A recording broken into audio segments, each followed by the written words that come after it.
Šaľa a Galanta sa v piatok stala cieľom návštevy predsedu vlády Roberta Fica. Ten prisľúbil pomoc nielen šalianskej samospráve, ale aj galantským športovcom. Podľa premiéra vylúčené nie sú ani podobné stretnutia v budúcnosti. V hre je dokonca výjazdové zasadnutie vlády v Šali.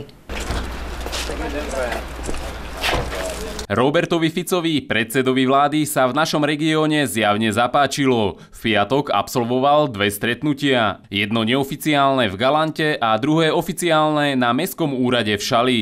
Teraz som tu prvýkrát ako predseda vlády a bol som informovaný, čo ma dosť prekvapilo, že za 20 rokov tu nebol žiadny predseda vlády. Podľa slov premiéra hlavnými témami spoločného rokovania boli bežné starosti, ale aj radosti mesta.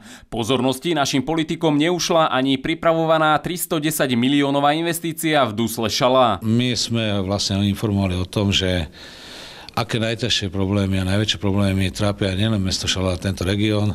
A to myslím si, že vie každý, to je obchvat, zdravotná starostlivosť. A tiež sme hovorili o možnostiach získania nejakého investora s nejakým možno vývojovým programom, niečím podobným. Robert Fico do Šale ale neprišiel s prázdnymi rukami. Primátor od neho dostal ponuku, ktorá sa neodmieta. Ponúkol som mu efektívnejšiu a takú pružnejšiu spoluprácu medzi vládou a miestnou samosprávou. Nevylúčil som, ja to naozaj staviam do tejto teoretickej polohy, že by sme do zoznamu rokovaní vlády mimo Bratislavy zaradili aj tento región. Bolo nám s tebou, ďakujem veľmi pekne.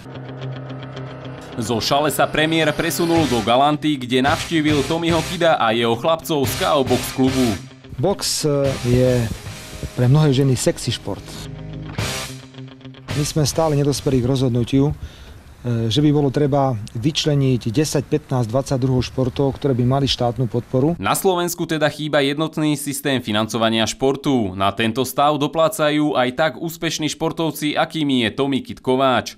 Ten premiérovi predstavil svoj plán založiť v Galante centrum olympijského boxu. Ja som už veľa rozmýšľal nad tým, kde by sa dalo, alebo ktoré priestory by sa dali využiť, alebo ktoré by sa dali rekonštruovať, ako by sa dalo spraviť. Jedná sa o nejakých 250 000 eur. Ja čo si myslím?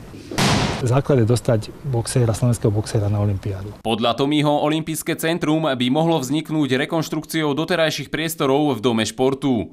Potrebné sú samozrejme financie. Pomoc neodmietol ani samotný premiér. Ja som pripravený, nebudem teraz hovoriť o detailoch, s pánom Kováčom spolupracovať aj v rámci mojich malých možností, ktoré mám, keď dávame napríklad z rezervy nejaké dotácie. Premiér od športovcov odišiel s prísľubom, že sa do Galanty ešte vráti. Ak mám správnu informáciu, v Galante máme primátora.